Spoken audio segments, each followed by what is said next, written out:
तो दोस्तों हमने यहाँ पर जो है 8वें क्वेश्चन में हम लोग देख रहे थे। इस वाला क्वेश्चन में हमको क्या दे रखा है, जब रेजिस्टेंस का वैल्यू 20 दे रखा है तब हमको करंट का वैल्यू 2 एम्पियर दे रखा है। ठीक है, फिर जब हमने रेजिस्टेंस का वैल्यू 10 लिया तो करंट का वैल्यू हमको कितना होगा निकालना है। तो इसके लिए दोस्तों देखिए, यहाँ से 4 एम्पियर करंट जा रही है और इसको हमने 20 दे दिया। ठीक है, ये हमारा 20 ओम है। तो यहाँ पर जो वोल्टेज होगा हमारे पास वो कितना होगा, तो यहाँ पर जो वोल्टेज होगा वो हो जाएगा हमारे पास 80। इसी तरह से यहाँ पर अगर 2 एम्पियर चला गया तो इधर कितना बच जाएगा, तो इधर हमारे पास 2 एम्पियर बच जाएगा बराबर। इधर 2 एम्पियर बच गया तो हमारे पास कितना वोल्टेज आ जाएगा, यहाँ पर 2 एम्पियर है ना, तो यहाँ पर हमारे पास आ जाएगा V = IR से 40 वोल्ट आ जाएगा।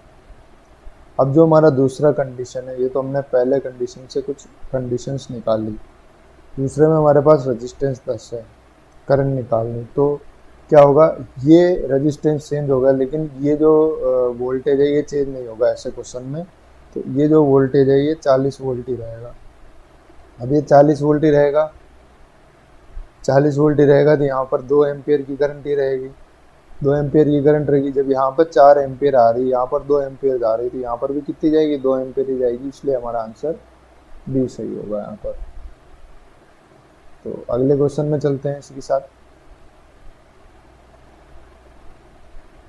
अगला क्वेश्चन है, network contains only independent current source and resistor. क्या कह रहा है, independent current source and resistor. If the value of resistors are doubled, अगर रजिस्टर की वैल्यू डबल हो जाती है तो नोड वोल्टेज क्या होगा। अब नोड वोल्टेज पर क्या इफेक्ट पड़ेगा यदि रेजिस्टेंस की वैल्यू डबल हो जाती है। पहले IR ही रहेगा, अगर रेजिस्टेंस की वैल्यू डबल होगी तो 2IR हो जाएगा। तो रेजिस्टेंस की जो वैल्यू है, नोड वोल्टेज की जो वैल्यू है वो डबल हो जाएगी।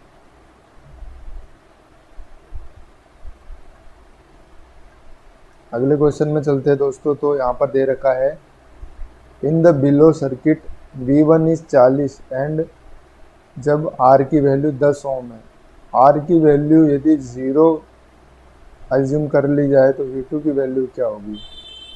तो यहाँ पर हमको बेसिकली V2 की वैल्यू निकालनी है जब हमारा R 0 हो जाए।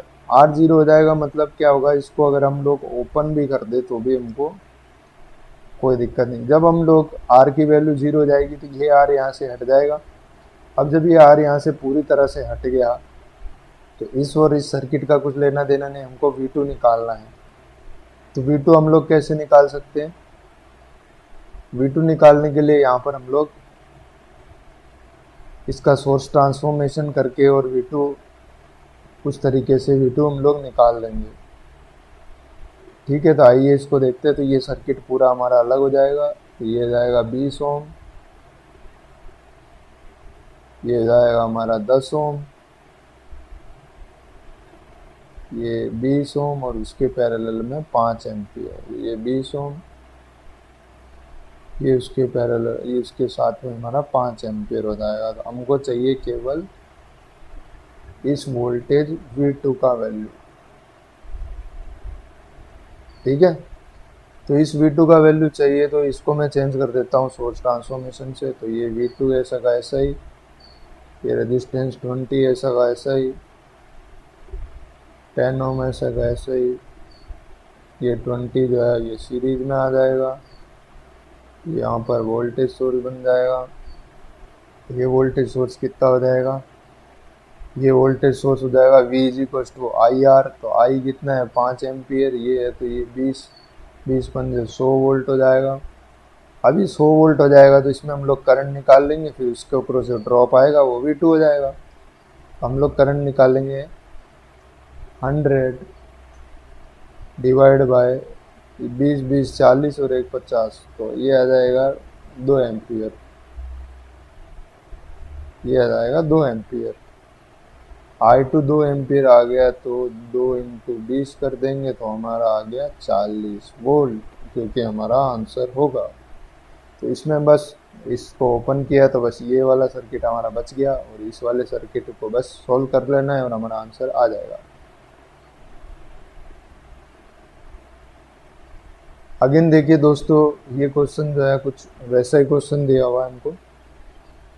एक मिनट दोस्तों, हाँ, तो ये वाला जो क्वेश्चन है हमारा, अगेन ये क्वेश्चन वैसे ही दिया हुआ है। इस क्वेश्चन के अंदर फिर से हमको बोल रखा है, तो ये आप सेम प्रीवियस तरीके से कर सकते हैं। इसमें फिर इसके अक्रॉस वही मानना है, जो वोल्टेज ड्रॉप आएगा 2 है तो 20 वोल्टेज ड्रॉप इसके अक्रॉस आएगा। जब 20 वोल्टेज ड्रॉप आएगा 2 एम्पीयर रेंज आएगी, तो आंसर ये रहेगा इसका।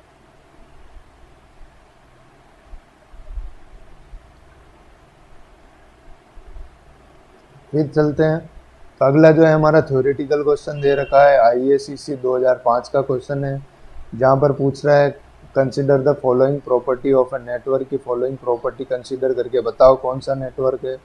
तो सबसे कौन सी थ्योरम है, तो सबसे पहले theorem not concern with type of element. तो यहाँ पर जो थ्योरम है वो टाइप से डिसाइड नहीं होनी चाहिए, है ना। तो ऐसी कोई सी भी थ्योरम नहीं है जो टाइप पर डिसाइड नहीं होती। तो पहला तो ये यही कट जाता है, तीनों जो है तीनों किसी इंडिविजुअल टाइप के लिए नहीं लगती, यहाँ पर ही नहीं दा होगा।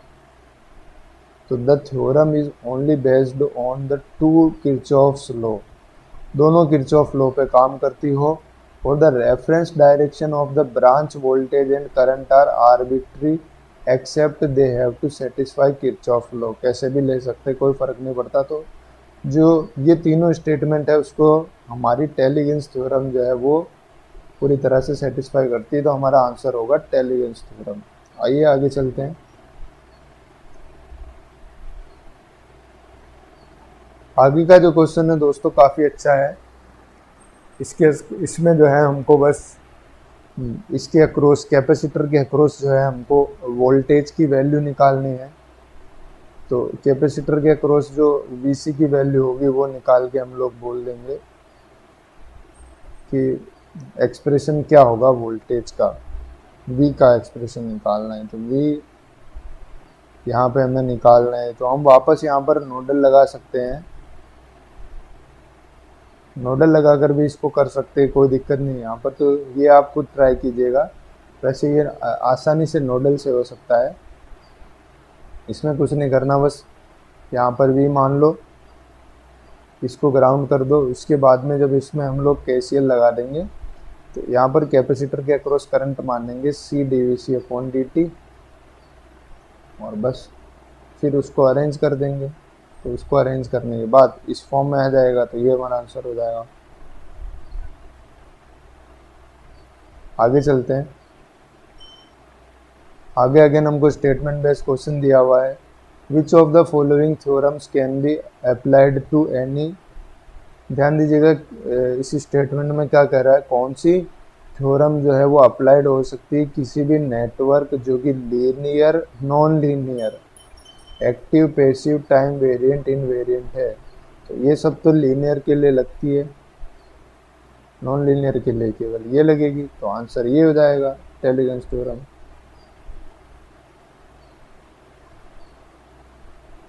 फिर वापस एक स्टेटमेंट वाला क्वेश्चन 2009 का, इसके अंदर क्या कह रहा है, which one of the following is applicable to network linear, non linear, active, passive, time variant as long as Kirchhoff law violated नहीं होना चाहिए। तो अगेन हम लोग जानते हैं सारी लीनियरिटी के लिए लगेगी, तो Tellegen's theorem is right answer. 16th question की तरफ हम लोग चलते हैं। तो दोस्तों 16th क्वेश्चन क्या कह रहा है, value of current in 80 ohm resistor में I की वैल्यू निकालनी है। तो इसको जो है हम बेसिक नोडल एनालिसिस से कर सकते हैं।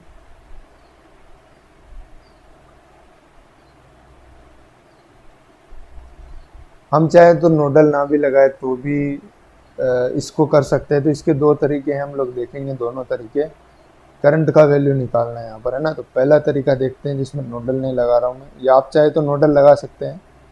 पहला तरीका आप उससे कर सकते हैं। दूसरा तरीका जो है उसमें मैं क्या करूँगा, इन दोनों को पैरेलली सोल्व कर दूंगा। पैरेलली सोल्व करने के बाद वोल्टेज डिवीजन लगा दूंगा और फिर करूंगा, तो वो ज़्यादा सही रहेगा। तो वोल्टेज डिवीजन से भी कर सकते हैं इसको। तो वोल्टेज डिवीजन वाले से कैसे करेंगे, ये 50 वोल्ट दिया हुआ है,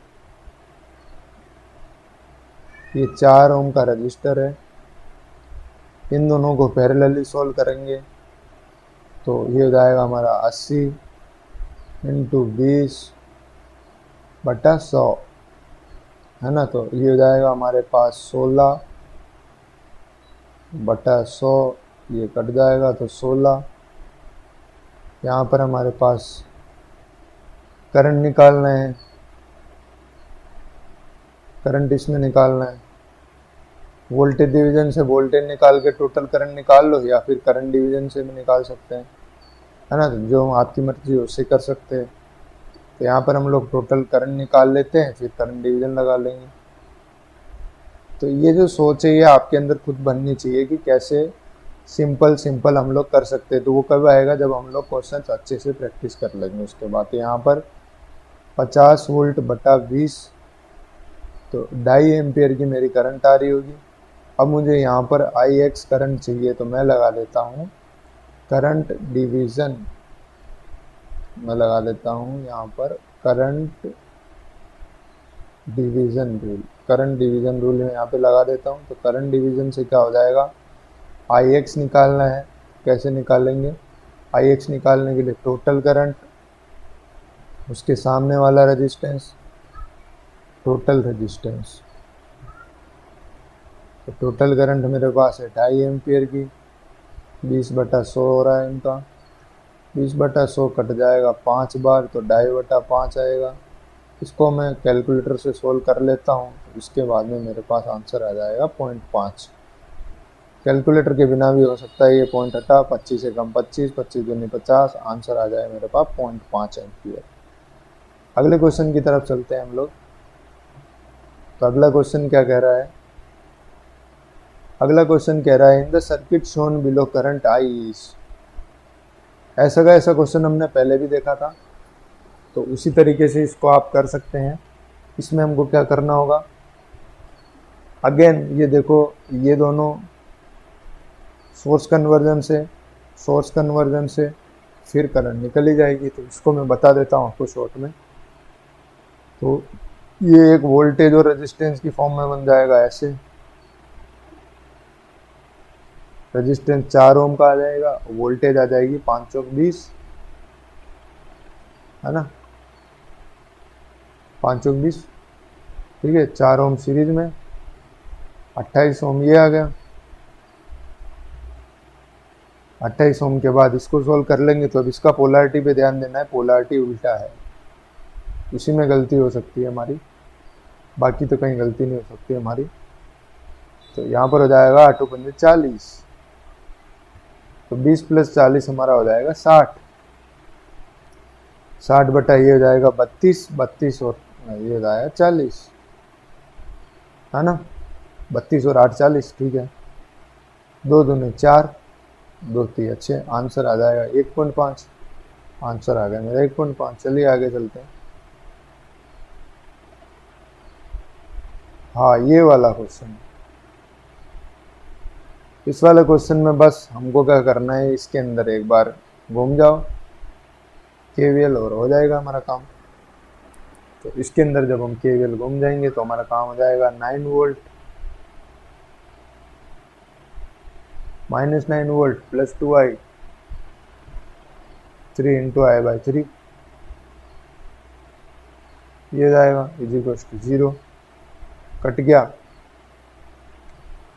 तो हमारे पास कितना आ जाएगा, 9 = 3I, I = 3।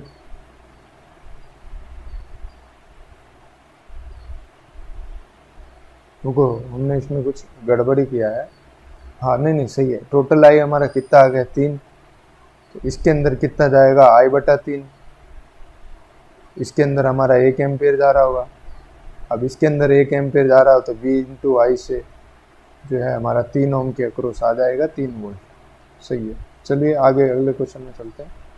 तो ये बस आपको जो है थोड़ा उलझाने के लिए दे रखा था, इस पे इतना ध्यान नहीं देंगे तो चलेगा। बस इसके अंदर आप लोग लगाइए और डायरेक्ट निकालिए।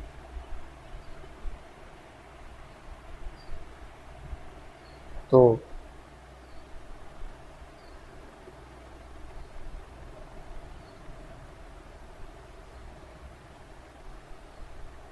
हम लोग अगले क्वेश्चन में चलते हैं। ये क्वेश्चन हमारा हो गया था। अगला क्वेश्चन जो है 19वां क्वेश्चन में हम लोग देखते हैं कि ये IAS 2012 का क्वेश्चन है। इसके अंदर total resistance faced by the voltage source having zero internal resistance. तो वोल्टेज सोर्स के द्वारा कितना रेजिस्टेंस फेस किया जाएगा, ये हम लोग को निकालना है। तो ये हमारा हो जाएगा यहाँ पर। इसको अगर हम लोग सॉल्व करते हैं तो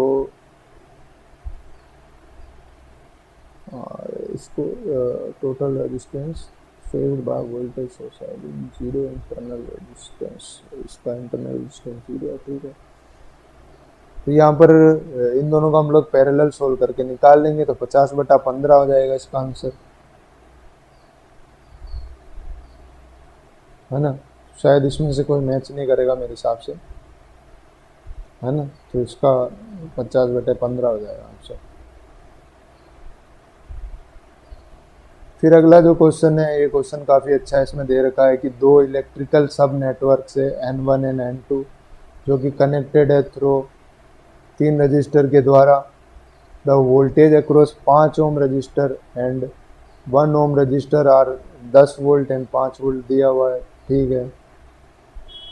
तो the voltage across 15 ohm resistor क्या हो जाएगा। तो यहाँ पर पहले हमको ऐसे क्वेश्चंस में नेटवर्क का टाइप समझना होगा, उसके बाद हमको करना होगा कि हमारे नेटवर्क का टाइप क्या है, फिर उस हिसाब से ये क्वेश्चन होगा। तो यहाँ पर देखिए, तो करंट होगी यहाँ से एंटर करेगी तो यहाँ पर करंट हमारी कितनी हो जाएगी, V/R से 2 एम्पियर की करंट हमारी इधर जा रही होगी, ठीक है। फिर यहाँ पर पोलैरिटी दे रखी है, इसका मतलब करंट ऐसे जाएगी, तो यहाँ पर हो जाएगी V/R से 5 एम्पियर इधर जाएगी। अब ये दोनों क्या है, नोड है, एक तरह से दोनों नेटवर्क है। तो करंट कहीं से वापस भी तो आएगी, तो यहाँ से करंट वापस आएगी। तो यहाँ से टोटल 7 एम्पियर की करंट जब वापस आएगी तो ये कितना बना लेगा। अगर इसकी पोलैरिटी देखें तो ऐसा होगा, अगर इनके रेफरेंस में लेके चले तो ये जो है वापस इसमें आ रही है, तो ये जो वोल्टेज हो जाएगी हमारी हो जाएगी -15 × 7। माइनस क्यों, क्योंकि यहाँ पर करंट जो है वो रिवर्स डायरेक्शन में आ रही है। तो 15 7 है 105, तो -105 वोल्ट यहाँ पर हमारा आंसर हो जाएगा। तो इसी के साथ दोस्तों यहाँ पर हमारे क्वेश्चंस जो है 20 क्वेश्चंस की सीरीज़ जो है हमारी समाप्त होती है। अगर आपको ये 20 क्वेश्चन अच्छे लगे तो हमारे चैनल को सब्सक्राइब कर दीजिए, जो घंटे वाला बटन है उसको दबा दीजिए ताकि हमारे नोटिफिकेशन आप तक आते रहें। और कमेंट में ज़रूर बताइएगा कि आपको ये जो है ये सीरीज़ कैसी लगी। अगर ये सीरीज़ आपको अच्छी लगी होगी और आप इसको पसंद करते हैं तो हम आगे ही ऐसे ऐसे क्वेश्चन लाते रहेंगे। तब तक आप हमारे इस वीडियो को शेयर कीजिए, सब्सक्राइब कीजिए।